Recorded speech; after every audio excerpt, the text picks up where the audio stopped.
और अधिक सत्संग सुनने के लिए हमारे चैनल को सब्सक्राइब करें तथा घंटी जैसे बटन को भी दबाएं और ऑल का ऑप्शन चुनें। सत्संग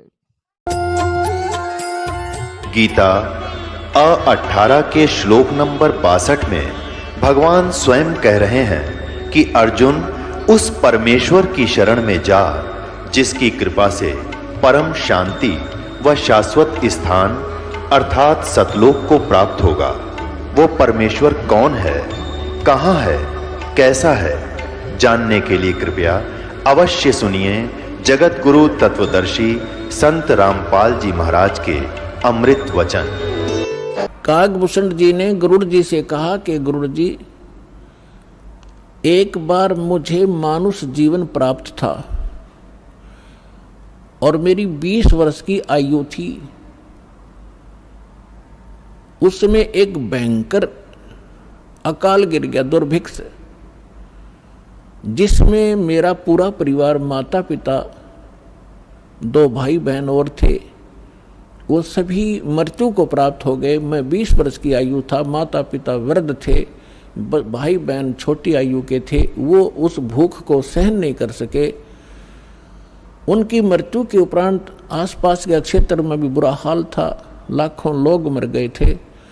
उस क्षेत्र को छोड़कर मैं अवंतिका नगरी में चला गया। वहां दुर्भिक्ष नहीं था, पेट भर रोटी खाई, भोजन पाया। लेकिन मेरी आत्मा में एक ऐसी प्रेरणा हुई, दुख हुआ कि ये क्या जीवन है। मेरे पिताजी का भरा पूरा परिवार उजड़ गया, ये क्या जीवन है, ये कैसा यहाँ लोक है। तो फिर बताता है कि उस जन्म से पहले मैंने असंख्यों जन्म प्राप्त हुए। अब दिव्य दृष्टि खुल जाने के बाद वो अपनी पिछली हिस्ट्री याद आई उसको। जब वो भक्ति पर लगा, उसके बाद गरुड़ जी को बता रहा है कि उससे पहले मैंने असंख्यों मानुष जीवन नाश कर दिए थे और मैंने भक्ति कभी करी ही नहीं। अब वो अकाल गिरा, मेरे माता पिता मर गए, भाई मर गए, कुटुंब नाश हुआ। अवंतिका नगरी में एक पंडित जी शिव मंदिर में कथा कर रहा था और कथा के बाद वो भोजन करते थे। मैं भोजन खाने के उद्देश्य से उन श्रोताओं में बैठ गया। मैंने कोई सत्संग से कोई लेना देना नहीं था। सभी उठकर चले गए, मैं बैठा रहा। पंडित जी ने पूछा, बेटा क्या बात है? मैंने अपना सारा दुख बताया। उसने मुझे एज ए अपना सन, बेटे की तरह प्यार किया पंडित जी ने, पुजारी ने, और कहा, बेटा ये संसार तो दुख का घर है, आप यहाँ रहो, यहाँ भोजन पाओ और बेटा यहाँ मंदिर में सेवा करो, सत्संग सुनो, दीक्षा ले लो। मैंने उसकी सारी बात मान ली, वहाँ सेवा भी करने लग गया। लेकिन दीक्षा वाली बात मेरे समझ में नहीं आई। 6 महीने तक वो कथा सुनाते रहे, मनुष्य जीवन के उद्देश्य को बताते रहे। मेरा कति घर नहीं करी, जू नहीं रहेंगी। मेरे इतने पाप बढ़े हुए थे क्योंकि मेरे अंदर भक्ति कभी बीज पड़ा नहीं था। 6 महीने के बाद मैंने कथा तो सीख ली जो गुरु बताया करते थे। मैं युवा था, गुरु जी वृद्ध हो गए थे। मैं श्रोताओं को गुरु जी की अब्सेंस में, अनुपस्थिति में वो कथाएं सुनाने लग गया। सुरीली आवाज थी, युवा शरीर था। श्रोता मुझे मेरी बड़ी प्रशंसा करने लगे कि क्या बात भाई, आप तो बड़ा गुरु जी से भी बढ़िया सत्संग सुनाते हो, वाह भाई वाह, आपकी तो बड़ी प्यारी आवाज है। इस जीव को बहुत प्रकार से ये हानि होती है, वो फाउल पॉइंट भी आपके रूबरू किए जाते हैं ताकि आप फिर से गलती ना कर जाओ, इसलिए ये कथाएं सुनाई जाती हैं। अब उन श्रोताओं की प्रशंसा से मेरे अंदर हवा भर गई, मैं अभिमानी हो गया, अहंकार बढ़ गया। एक दिन गुरुजी आए, मंदिर में पूजा के उद्देश्य से बाहर से आए और मैं श्रोताओं के बीच में बैठा था, प्रशंसा सुन रहा था। मैंने गुरुजी को बैठे बैठे ही दर्शन कर लिए, प्रणाम भी नहीं करा, बस यूं देख लिया। जबकि गुरुजी को खड़ा होके मैं खड़ा नहीं हुआ। मान बढ़ाई का मारा कि मेरी बेइज्जती हो जाएगी जब मैं खड़ा हो गया था, क्योंकि प्रशंसक सामने बैठे थे। अब गुरु जी को कोई ध्यान नहीं था, उसको तो कोई मतलब लेना देना ही नहीं होता। नियम बता दिए, जो पालन करेगा सफल होगा, जो तोड़ेगा खंडित करेगा वो दंडित होगा। गुरु जी जाकर मंदिर में अपनी पूजा अर्चना करने लग गए। आकाशवाणी हुई उस मंदिर में, और भगवान शिव के पुजारी थे वो पंडित जी।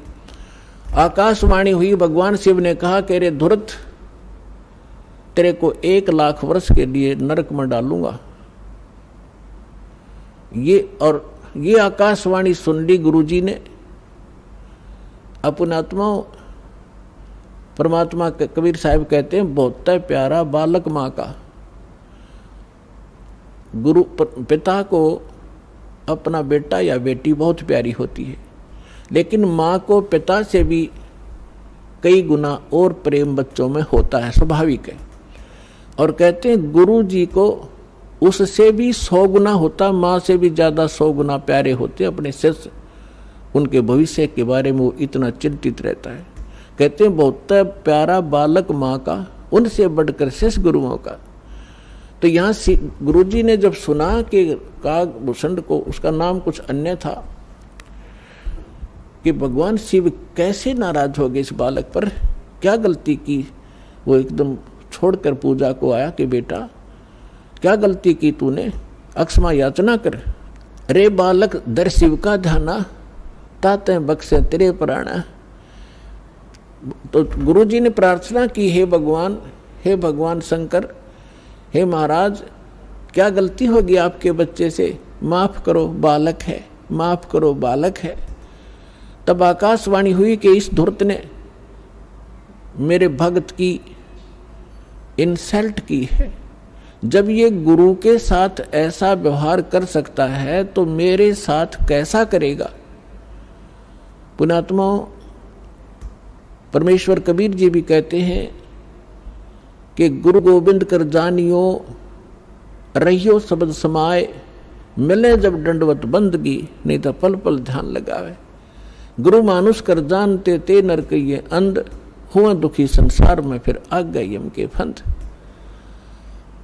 तो शंकर भगवान ने कहा कि इस धुर्त ने जब ये गुरु की बेइज्जती कर सकता है तो मेरे लोक में आकर ना जाने क्यों धुमसता रहेगा।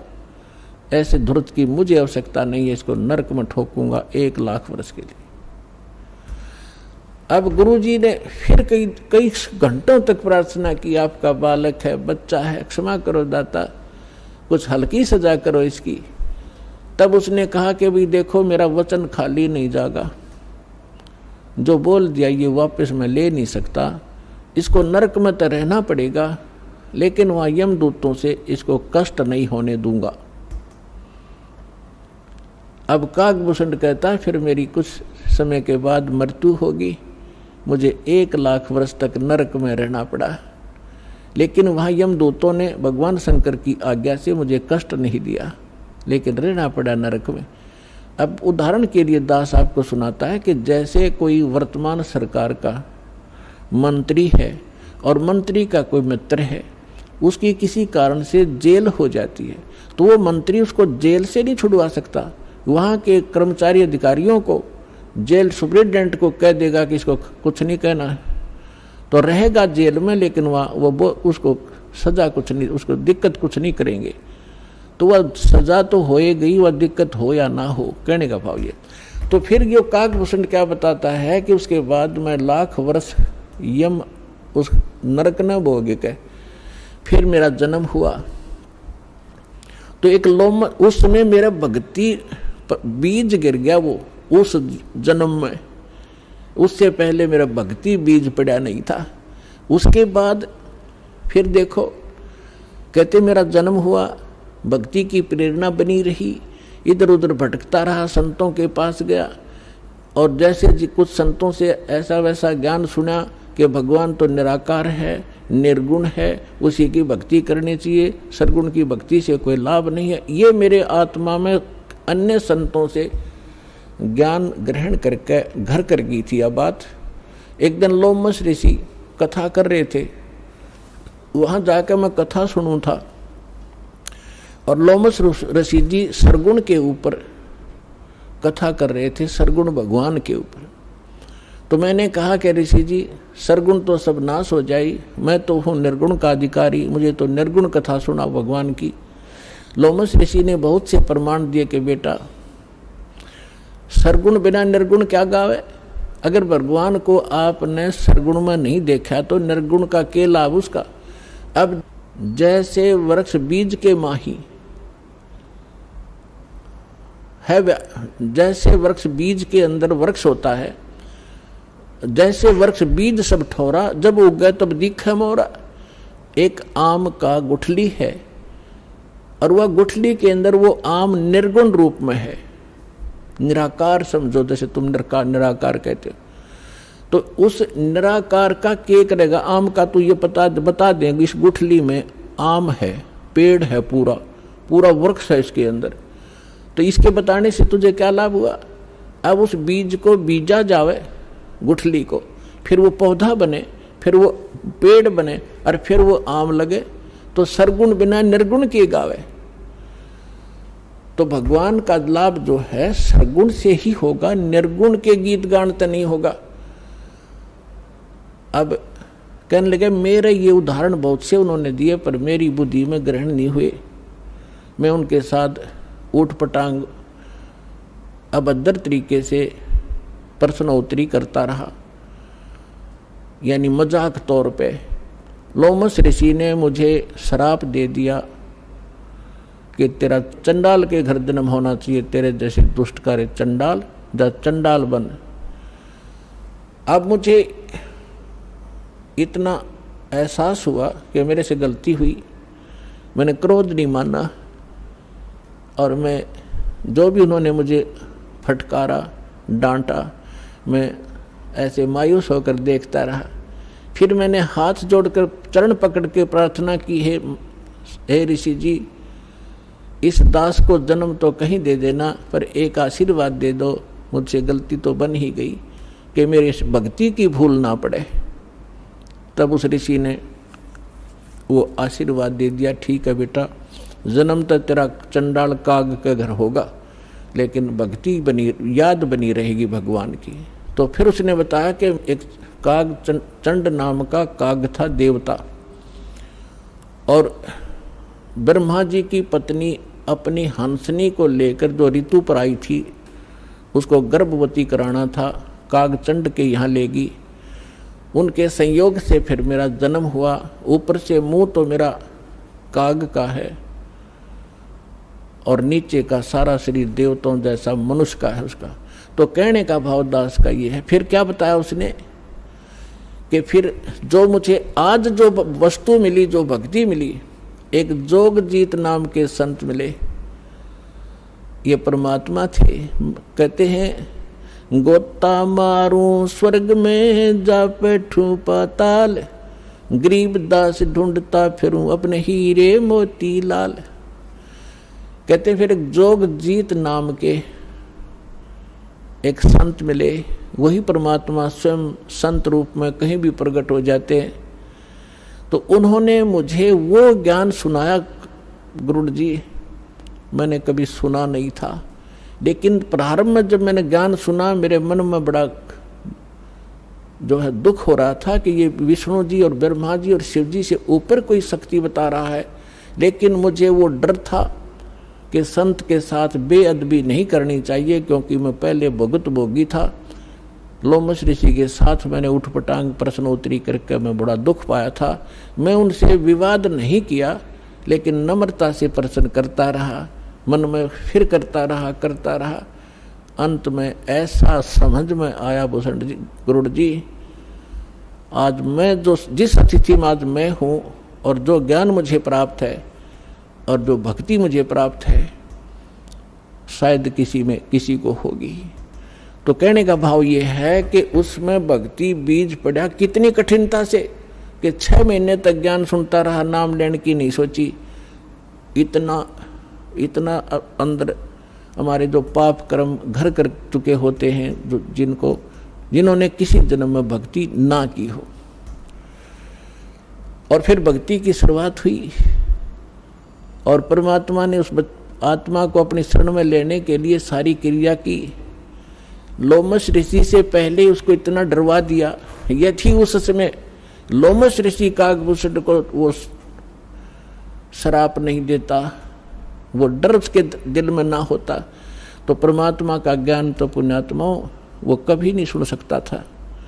आज आप देखते हो जितने भी पुण्यात्मा यहाँ आए हैं, आपने पहली बार यो ज्ञान सुना होगा तो आपकी सुई कभी 100 पर कभी 0 पर, कभी ऊपर कभी नीचे हुई होगी। ये क्या बक रहा है, कहाँ से ले आई ये ज्ञान? और फिर देखे आपने प्रमाण, अब दांतों तले उंगली दबा रहे हो आप। तो कहते हैं 100 छल छिद्र मैं करूं अपने जन के काज। तो आपके ऊपर जो रहम परमात्मा का है ये विशेष है। जो दास कहना चाह रहा था, आपको ये यथार्थ ज्ञान समझाने के लिए ये प्रमाण उदाहरण दिया है। आप जी पुण्यकर्मी प्राणी हैं, पूर्व जन्म के मनुष्य थे, आपके अंदर भक्ति की आस्था विद्यमान थी, आपने शीघ्र ग्रहण कर लिया। और जो आपके घरों में अब संतान आएंगी वो भगवान के कोटे से आएंगी, बहुत अच्छी होंगी, उनकी तो आपने भविष्य की चिंता करने की जरूरत नहीं रहेगी। और जो अन्य प्राणी हैं वर्तमान के अंदर हैं, वो जो ऐसे हैं जो पूर्व जन्म के भक्त मनुष्य थे वो शीघ्र आ जाएंगे, और जो काकभूषण जैसे होंगे उनका भी तरीका अपनाया परमात्मा ने। क्या होगा, एक घर में तीनों ने दीक्षा ले ली, एक नहीं लेता, ठीक है, तो वो काकभूषण की श्रेणी का है। अब उसके लिए मालिक ने क्या दया करी है, घर में आरती चलेगी, कोई मंत्र करे इधर बैठ के, कोई कर रहा इधर बैठ के, सत्संग चलेगा, ना चाहते हुए कभी देखा जरूर का, सुनेगा, हैं बैठ के वैसे बैठा लेंगे, बैठता जा तू नाम मत लिए तो सुनेगा, तो कभी ना कभी उसके भी काकभूषण की तरह इच्छा बनेगी, उसके पाप नरमावेंगे। क्योंकि भगवान की कुछ ऐसे संस्कार होते हैं, ऐसे पाप होते हैं जो ज्ञान यज्ञ से ही समाप्त होते हैं। अब कुछ ऐसे पाप होते हैं जो प्रणाम यज्ञ से समाप्त होते हैं। जैसे कपड़ा मैला हो गया, सिंपली कोई धूल मिट्टी लगी है झड़का दिया, निर्मल हुआ। थोड़ी बहुत और मैल लगा है तो वैसे पानी में से निकाल दिया तो भी ठीक हो गया। और भी ज़्यादा मैला है तो साबुन प्रयोग करना पड़ता है, और भी ज़्यादा कहीं कोई दाग लगा है तो ड्राई क्लीन करानी पड़ती है, तो वो तब निर्मल होता है। हमारे युगों युगों के अंतःकरण के अंदर बड़े धब्बे लगे हुए हैं, अंतःकरण में हमारे पाप जमा हैं, तो उन पापों के नाश के लिए ये सब प्रक्रिया आपकी यहाँ कराई जाती है। 5 यज्ञ कराई जाती हैं आपसे। एक यज्ञ है धर्म की, कुछ ऐसे पाप होते हैं जो धर्म करने से ही अक्षीण हुआ करते हैं। एक यज्ञ है धर्म की, दूसरी यज्ञ है ध्यान, परमात्मा का चिंतन, मीन ध्यान, उसकी कसक बने, उसकी एक न्यारी आपको याद बनी रहे, उसको ध्यान कहते हैं।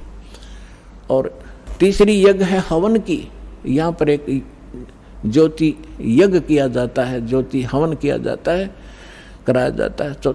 तीसरी यज्ञ हवन की, चौथी यज्ञ प्रणाम, दंडवत प्रणाम कराया जाता है, जिससे अहंकार नाश होता है और कुछ पाप इस प्रणाम यज्ञ से ही नाश होते।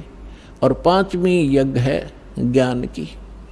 इस ज्ञान के सुनने से, कथाओं के सुनने से भी आपके बहुत से पाप अक्षीण होते हैं। अब जिस व्यक्ति को आप प्रारंभ में चर्चा करते हो परमात्मा की, तो वो नहीं ग्रहण करता, उठ के चल पड़ता है। कबीर साहब कहते हैं, कबीर पिछले पाप से हरि चर्चा ना सुआवे, और कै ऊँगे कै उठ चले ना और बात चलावे। जैसे किसी कर्महीन प्राणी से, संस्कारहीन प्राणी से आप भगवान की चर्चा करने लगते हो, और वो आपका विशेष मित्र भी हो, विशेष नाती भी हो। अब जो ऐसा वैसा व्यक्ति होगा तो 2 बात सुनते उठकर चला जाएगा, ठीक है मैं फिर आऊँगा, मुझे काम जरूरी है, क्योंकि उसको वो अच्छा नहीं लग रहा, उसको सुहा नहीं रही। और कोई ऐसा मित्र होगा कि उठ नहीं सकता तो नींद आने लग जाएगी, लटके लेगा थोड़ी देर में। या फिर कोई विषय बदल देगा कि सुन मेरी बात सुन, ऐसा है, वहाँ फलाना था, ऐसा फलाना था, वहाँ जाना है, वहाँ चलेगा। वो सुन ही नहीं सकता, क्योंकि उसको वो अच्छा नहीं लग रहा। तुलसीदास जी कहते हैं, तुलसी पिछले पाप से हरि चर्चा ना भावे। भाव माने अच्छी नहीं लगे। जैसे कहते हैं ना, मैंने मुझे रोटी नहीं भाती, मुझे नहीं अच्छी लगती। तुलसी पिछले पाप से हरि चर्चा ना भावे, और जैसे जवर के वेग से भूख विदा हो जाए। अब जिस व्यक्ति को बुखार हो गया हो, जवर हो जाए, मलेरिया, तो उसको कोई भी पदार्थ है वो कड़वा लगता है, महसूस होता है। जैसे रोटी खाएगा, एक टूक एक ग्रास नहीं खा सकता, वो कड़वा लगता है, थूकने को दिल करता है। ना काजू खा सकता, ना किशमिश खा सकता। मनुखा दाग को भी कड़वी बताता है। अपने आत्माओं ना मनुखा दाग कड़वी है, ना वो भोजन कड़वा है, ना खीर कड़वी है। कड़वा क्या है कि उसके बुखार ने, जवर ने, टेम्परेचर ने उसके शरीर की व्यवस्था इतनी बिगाड़ दी कि उसको मीठी वस्तु भी कड़वी लग रही है। अब उसका ट्रीटमेंट क्या है, उसका विकल्प क्या है कि उस मलेरिया बुखार को नरम करना पड़ेगा। बुखार उतरे बिना वस्तु स्वादिष्ट लगे नहीं। अब रोटी कड़वी लग रही है, मनुखा दाख कड़वी लग रही है, तो उसका ट्रीटमेंट क्या है? कड़वी गोली ही खानी पड़ेंगी, कुनीन की, और ना चाहते भी खानी पड़ेंगी। और उनके खाने से फिर वो जबर ठीक होगा। जब जबर उतर जाएगा, और फिर देखना सूखी रोटी सब्जी छोड़ भूख लगेगी। जब घर वाले कहें सब्जी बना दो ना, रोटी दे फटाफट, सब्जी तो फिर देखूंगा। और पहले सब कुछ आगे रख देते थे तो भी खाने को दिल नहीं करता था। ठीक इसी प्रकार जो प्रथम बार जिसके ऊपर परमात्मा रजा बख्शते हैं किसी भी कारण से, किसी की माध्यम से सत्संग सुनाने की, तो वो ऐसा व्यक्ति जिसके पिछले पाप कर्म घने बढ़े हुए हैं, तो उसकी आत्मा के अंदर उस जबर के कारण उस मीठी वस्तु परमात्मा की चर्चा ग्रहण करने का वो व्यवस्था नहीं है, वो खराब हो चुकी है। तो उसके लिए क्या तरीका है कि ना अच्छी लगे तो भी सत्संग में बैठा रहे और सुनता ही रहे, जैसे कैसे भी सुनता रहे, चाहे अच्छी लगो या ना लगो।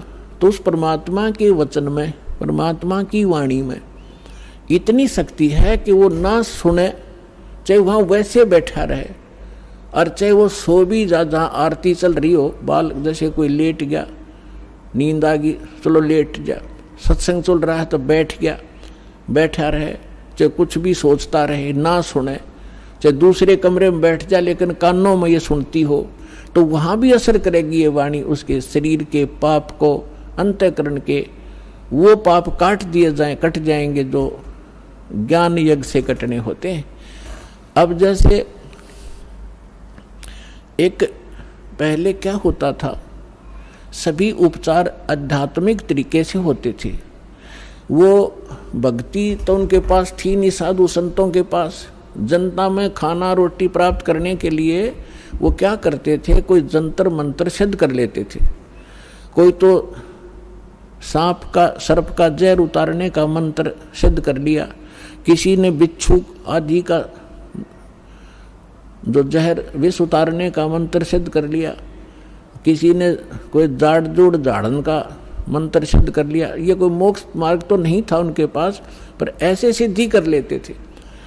तो जैसे एक सर्प का विष उतारने वाला व्यक्ति एक मंत्र सिद्ध कर लेता है, और जिसको सर्प ने डस रखा है वो अचेत पड़ा है, बेहोश पड़ा है, और वो जो सर्प का विष उतारने वाला व्यक्ति एक मंत्र बुदबुदाता है, बोलता है। वो अचेत व्यक्ति ना उसको सुन पा रहा है, ना समझ पा रहा है, और तो भी वो अपना काम कर रहा है, उसके विष को उतार देता है। वो व्यक्ति सचेत हो जाता है, उसका जीवन दान हो जाता है। ठीक इसी प्रकार परमेश्वर की जो अमर वाणी है कबीर साहब और गरीबदास जी की, और उन महापुरुषों की जिनको भगवान मिले हैं, उनकी वाणी स्वसिद्ध होती है, उसको सिद्धि करने की आवश्यकता नहीं होती। और उस वाणी का उच्चारण जहाँ भी हो रहा हो वहाँ चींटी पर भी, पशु पक्षियों पर भी, पेड़ पौधों पर भी उनका असर हो रहा है। वो दूसरी बात है कि उनके वो धीरे धीरे असर होगा, पेड़ पौधों पर बहुत देर में होगा, पशु पक्षियों पर उनसे शीघ्र होगा, और मनुष्य पर पशु पक्षियों से भी शीघ्र होगा उसका। और उसके बाद फिर वो जो व्यक्ति टर्न वाइज मनुष्य जीवन प्राप्त है उनको भी परमात्मा इस विधि से अब अपने चरणों में लेंगे।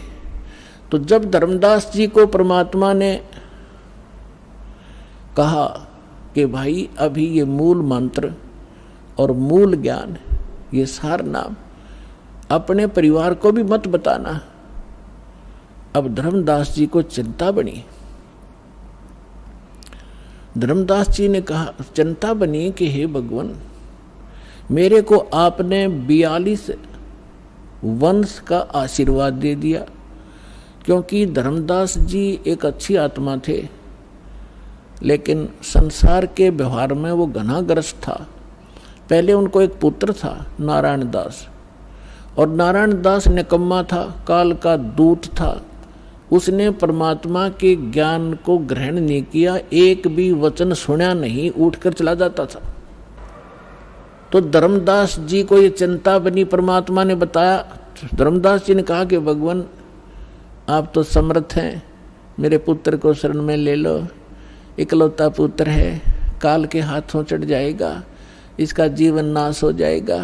तो परमात्मा ने कहा, धर्मदास ये खुद ही काल का दूत है, तेरे घर पर भेज दिया। क्योंकि काल को पता था आप एक अच्छी आत्मा हो, और अच्छी आत्मा के घर पर एकादा यो ऐसा व्यक्ति कोई कारण बनाकर काल भेज ही देता है। तो परमात्मा ने लास्ट में अपनी दिव्य दृष्टि देकर धर्मदास जी को उसके पुत्र नारायण दास की वास्तविकता दिखा दी। विकराल चेहरा, लंबे लंबे दांत, ओछा माथा। तो परमात्मा ने कहा कि ये दूत आया हुआ है, काल का स्पेशल भेजा हुआ है तेरी भक्ति नाश करने के लिए। इस बात से धर्मदास चिंतित हो गया कि हे भगवान, ये तो सचमुच, ये तो लड़के के कवर में मेरा दुश्मन बैठा है। फिर उसको चिंता हुई कि हे भगवान, 82 साल की उम्र होगी और अब क्या होगा, और ये तो काल का वंश चल गया मेरे से और पाप का भागी हो गया मैं। तो परमात्मा ने कहा कि ऐसे व्यक्ति का वंश नहीं चला करता। तो परमात्मा बोले, जी इसका नहीं चलेगा तो मेरा भी वंश नाश हो गया। हे भगवान, अब क्या होगा, मेरा क्या होगा, मेरा वंश कैसे चलेगा। तो परमेश्वर ने कहा कि तू चिंता ना करे, तेरे को 42 पीढ़ी दे दी मैंने, तेरा 42 पीढ़ी तक वंश चलेगा। तब धर्मदास जी कहने लगे, इस काल का वंश चलेगा भगवान, इससे अच्छा तो ना चले।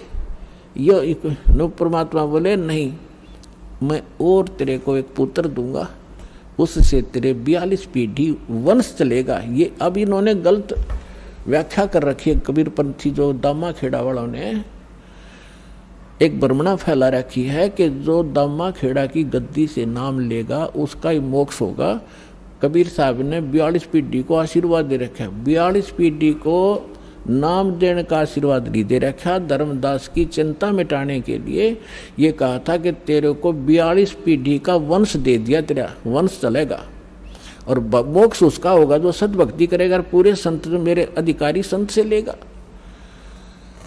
तो फिर उसको 10 महीने के बाद एक चूड़ामणि उर्फ मुक्तामणि नाम का एक पुत्र उसकी पत्नी से जन्म हुआ परमात्मा के आशीर्वाद से। उनसे फिर उनकी ये 42 वंश चले। फिर धर्मदास जी को चिंता हुई, परमात्मा ने कहा कि अपने वंशजों को भी ये मूल ज्ञान नहीं बताना, मूल मंत्र नहीं बताना, सार नाम नहीं देना। अब धर्मदास जी ने फिर कलेजा पकड़ लिया और बैठ गया चिंता करके। परमात्मा बोले, क्या बात होगी भक्त, कहने लगे क्या बताऊं गुरुजी, क्या बताऊं भगवान, आपने तो ऐसी प्रतिज्ञा करा दी कि मेरे वंशजों को भी नाम नहीं देना, सार नाम नहीं देना, सार नाम बिन मुक्त नहीं हो सकते, सतनाम भी नहीं बताना। आप कह रहे हो कि पहला पहला मंत्र देना, इनका मुक्ति क्यों करोगी भगवान। लाला जी था वो सेठ, धर्मदास जी बनिए के घर जन्म था उसका, वैश्य था। अब टोटे नफे को घना शीघ्र समझा था वो, तो उसको चिंता बन गई है, भगवान वंश तो दे दिया आपने, इनका ये पार क्यों करोगे। तब परमात्मा ने कहा कि तू चिंता ना करे। जब कलयुग के अंदर आगे चल के धर्मदास एक भक्ति समय आवेगा और उस समय सभी पार होंगे और मैं फिर आऊंगा और तेरे वंशजों को जो मंत्र दे दिया और ये मेरी वाणी पढ़ते रहेंगे ज्ञान यज्ञ, इससे भी मानव शरीर प्राप्त हो जाते हैं, लेकिन मोक्ष नहीं होगा। तो आप ये प्रथम मंत्र अपने वंशजों को, तेरे वंशजों को प्रथम मंत्र देंगे और ये वाणी मेरी वाणी का पाठ करते रहेंगे, इससे इनको मानव शरीर प्राप्त होते रहेंगे। तब धर्मदास जी ने कहा जी फिर मानव शरीर का क्या बनेगा, जब सार नाम नहीं मिला, सतनाम नहीं मिला था, वो ज्ञान से परिचित हो चुका था वो। तब परमात्मा ने कहा कि आगे चल के जब ये भक्ति योग शुरू होगा तब मैं फिर आऊंगा और फिर तो सारी सृष्टि को पार करूंगा, तेरे बच्चे भी पार होंगे, तेरे वंशज भी पार होंगे। अब क्या बता रहे परमात्मा के धर्मदास, एक बार मेरा और इस काल का, यहाँ के किस ब्रह्मांड के मालिक ब्रह्म का एक संवाद हुआ था। इसने मुझसे प्रतिज्ञा करा ली थी कि 3 युगों में जीव थोड़े ले जाना और चौथे युग में आप कितने ही जीव मुक्त करा लेना। तो मैंने इसको तथा वस्तु कर दी थी, ठीक है जो तू कह रहा है वो मुझे स्वीकार है। तो फिर क्या बताया परमात्मा ने कहा कि फिर मैंने उससे कहा था कि जब चौथा युग, जब कलयुग आई तब हम अपना अंश पठाई। जब चौथा युग कलयुग आवेगा, उस कलयुग की जो बीचली पीढ़ी होगी, बीचली पीढ़ी का समय बताया है परमात्मा ने कि कब ये भक्ति स्टार्ट होगी। बीचली पीढ़ी कहाँ से स्टार्ट होगी, जब कलयुग बीतता 5500 पाचा, तब ये वचन मेरा होगा साचा।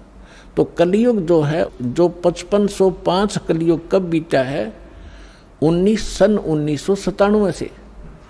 और 1997 में इस दास को परमेश्वर कबीर जी प्राप्त मिले थे।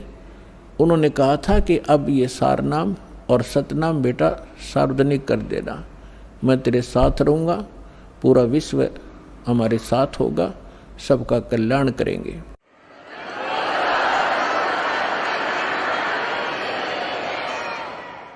तो परमात्मा ने धर्मदास जी से कहा था कि काल से मेरी वार्ता हुई थी, तब मैंने काल से कहा था कि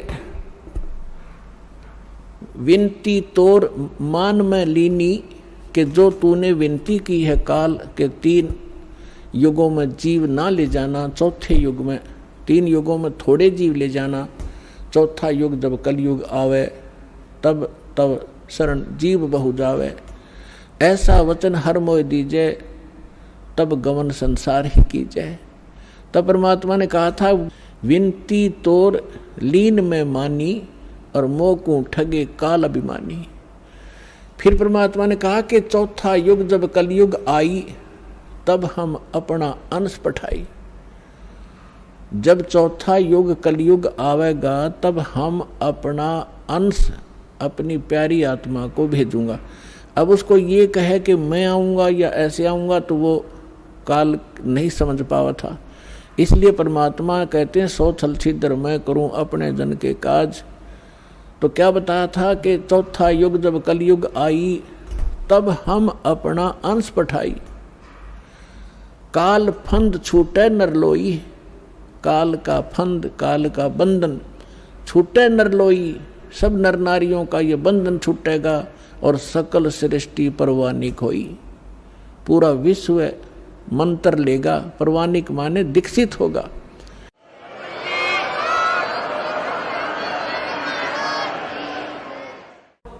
काल फंद छूटे नरलोई, सकल सृष्टि परवानिक होई। और घर घर देखिए बोध विचारा, और सत नाम सब ठोर उचारा। पुण्यात्माओं, यहाँ पर आप देखोगे परमात्मा कबीर जी की महिमा और लीला, एक समर्थ के काम आप देखोगे। अभी तो आप बच्चे हो, फिर हिसाब लगाने लगोगे कि सचमुच ऐसा काम भगवान बिन हो सकता है। आपने गांव में, नगर में, शहर में आज तक कभी कोई पुस्तक बेचने वाला देखा था? परमात्मा के बच्चों के अतिरिक्त कोई प्याज बेच दे, कोई हरी मिर्च बेचता देखा होगा, कोई टिंडे बेचनिया भी मिल रहा होगा, पुस्तक बेचनिया नहीं मिल रहा। बेचना नहीं है, ये तो वैसे एक परमार्थ के रूप में सेवा कर रहे हैं, बेचते नहीं है। इस पुस्तक की कीमत नहीं बता सकते, लेकिन गांव गांव में ये भेज रहे हैं। तो परमात्मा का आदेश है ये, और लेने वालों की कमी नहीं। परमात्मा के बच्चों को प्रेरणा भी परमात्मा ही करता है कि देखेंगे पढ़कर इसमें क्या लिखा है। एक बार पढ़ ली तो फिर उसमें तो सब कुछ लिखा है। फिर तो सतलोक आश्रम बरवाला जिला इशारा कर रुकेगी वो आत्मा, जो पुस्तक न पढ़ लेगी तो ज्ञान गंगा ने।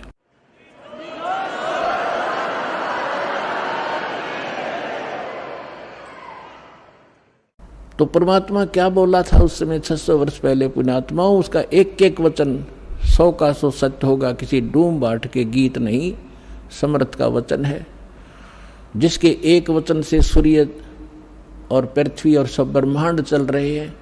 पृथ्वी एक सेकंड का भी आगा पीछा नहीं करती। अरबों वर्ष हो गए इसने घूमती ने, कोई लुब्रिकेशन नहीं, कोई इसकी मेंटेनेंस नहीं, और कोई इसको घुमाने वाला नहीं। उस समर्थ के वचन से ये चल रहे हैं, सब ब्रह्मांड रुके हैं। उस ब्रह्मांड, उस समर्थ का ये वचन है कि घर घर देखो बोध विचारा। बोध माने ज्ञान, भक्ति मार्ग का घर घर में चर्चा चलेगी मेरे ज्ञान की, और सत नाम सब ठोर उचारा। ओए होए, घर घर देखो बोध विचारा, घर घर में परमात्मा की चर्चा चलेगी, बच्चा बच्चा उसके गुणगान करेगा, और सब जगह परमात्मा के सत नाम का, 2 अक्षर के नाम का जाप हुआ करेगा। अब देखो पुण्यात्मा, हलवा बनावे हम, और महक जाओ पड़ोसियाँ का भी, यानी उनको कितना अच्छा लगता है, उनको भी आनंद आता उस हलवे की महक से, सुगंध से, जो गंध जाती है सुगंध। तो इसी प्रकार मंत्र करोगे जाप आप, और आनंद आओगा दूसरे साथ बैठे ने भी। अब वो लाभ तो नहीं ले सकता जो हलवा बनाने वाला, जो घर में हलवा बना रहा है, वो हलवा खाकर आनंद ले रहा है, और पड़ोसी ने केवल महक प्राप्त होगी, और वो भी अच्छी है।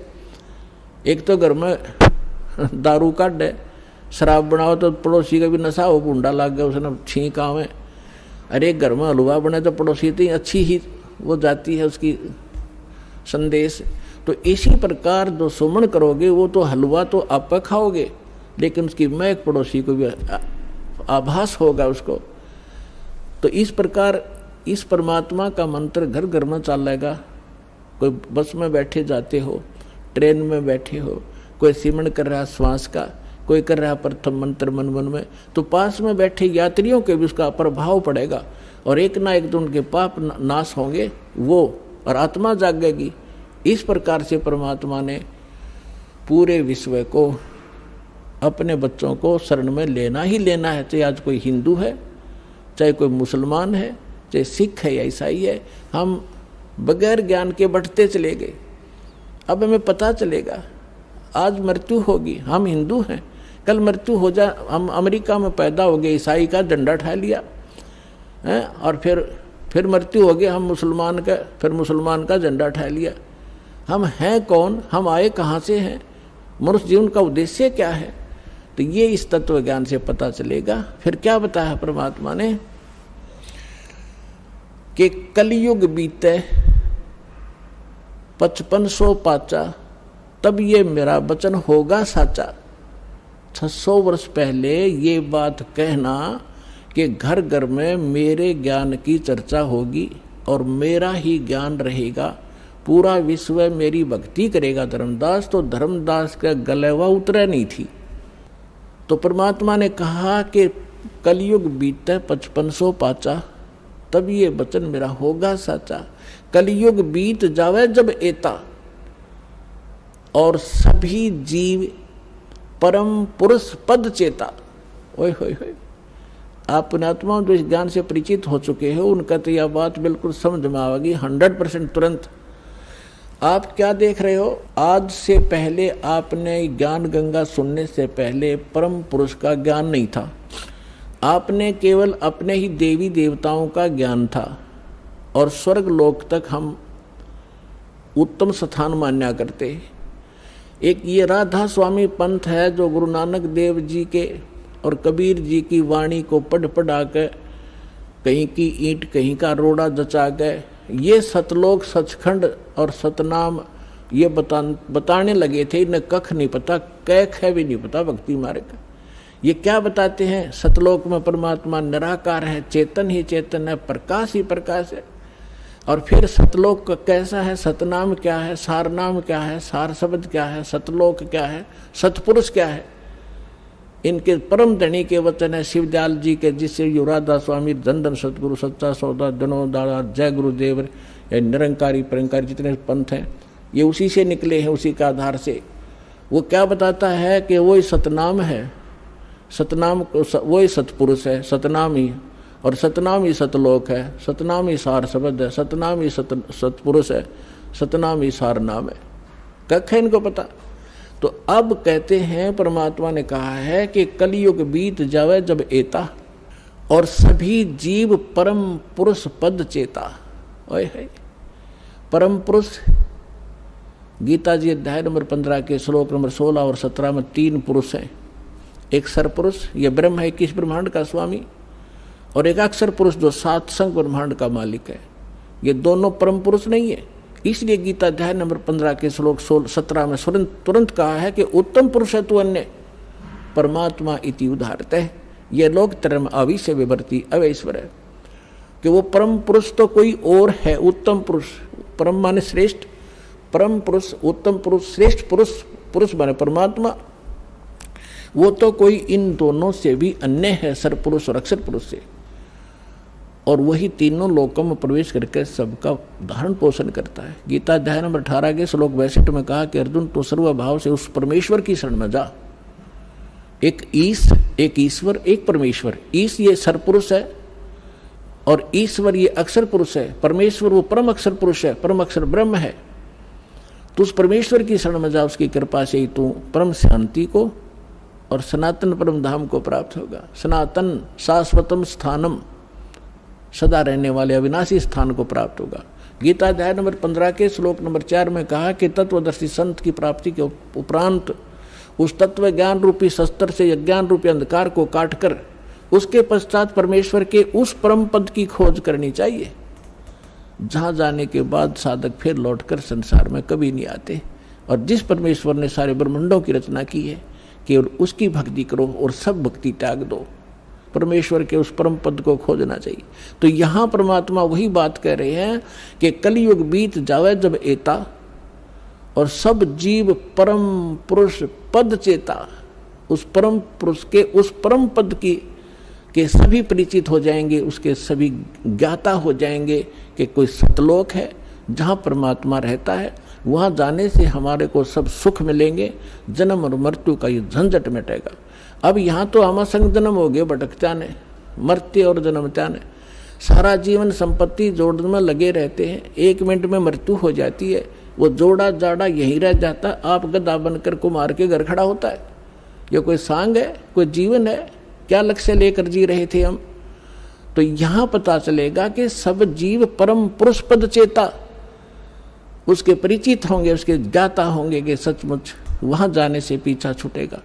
जैसे आपकी मृत्यु हुई, फिर जन्म हुआ, परिवार बन गया, कैसा अच्छा लग रहा है, बहुत अच्छा। और 1 मिनट का भरोसा नहीं, क्या बिजली गिर जाए पूरा परिवार नाश हो जाए, किन कारणों से? तो परमात्मा ने कहा कि यहां से तो आपने जाना ही पड़ेगा। जाना पड़ेगा, लेकिन ऐसी भक्ति करो, ये भक्ति, और यहां से पुनर्जन्म की इच्छा मिटाओ। जहां आशा ता बासा होई, मन कर्म वचन सुमरियो सोई।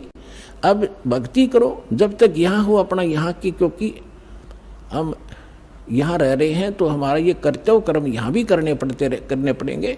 लेकिन अब जो काम आप जिस उद्देश्य से करते थे, माया संचन करने के लिए, कोठी गार्डन खातर, या थोड़ी सी स्पीड कम कर दो।